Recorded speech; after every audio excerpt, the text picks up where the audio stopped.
আসসালামু আলাইকুম এভরিওয়ান। আজকে আমরা 3 নম্বর গল্পটি পড়ব। নিম গাছ, লিখেছেন বনফুল।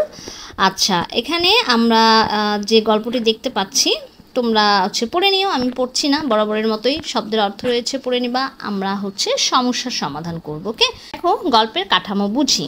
গল্পটির বিষয় কি, বরাবরের মতো এই কথাগুলোই থাকে। আমাদের গল্পটি পড়ে বুঝে আমাকে এই সমাধানটা করতে হবে। হ্যাঁ, তো চলো আমরা বইয়ে চলে যাই। বইয়ে করলে সুবিধা হয় কি, যেহেতু বইয়ের ছোট, হ্যাঁ ঘরগুলো ছোট, তাহলে এই ছোট ঘরে আমাকে ঠিক 2-1 লাইনে কিন্তু জাস্ট মূল কথাটা লিখে দেখাতে হবে। মানে আন্দাজে আলতু ফালতু এত বেশি বড় করে লেখার তো কোনো প্রয়োজন নাই, বা তুমি তো লিখতেও পারবে না, তাই না, যেহেতু তোমার বইয়ের ছকটি ছোট। তো চলো আমরা বইয়ে চলে যাই। চলে এলাম বইয়ে।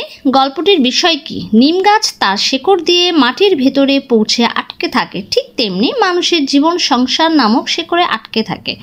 গল্পের কাহিনী কী নিয়ে? নিম গাছ সবার উপকার করে থাকে, তারপরেও তার কেউ যত্ন নেয় না। ঠিক তেমনি বাড়ির বউটিও সংসারের সব কাজের মাধ্যমে অন্যদের সেবা দেয়, বিনিময়ে সে অবহেলিত থাকে। গল্পে কি কি ঘটনা ঘটেছে? গল্পে কবির আবির্ভাব ঘটে, যিনি উপকারী নিম গাছের যথেষ্ট প্রশংসা করেন। তেমন আর কোনো ঘটনা এখানে খুঁজে পাওয়া যায় না।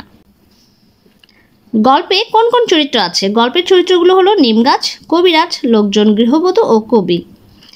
সাধারণত এটি প্রমিত ভাষা রীতিতে লেখা। তো এই হলো আজকের ছকের সমাধান। আর খুব শীঘ্রই তোমাদের সিলেবাস সম্পর্কিত বিভিন্ন ধরনের প্রশ্ন এবং তার সমাধান নিয়ে ভিডিও আপলোড করা হবে। চ্যানেলটিকে সাবস্ক্রাইব করে পাশে থাকবে। ধন্যবাদ সবাইকে।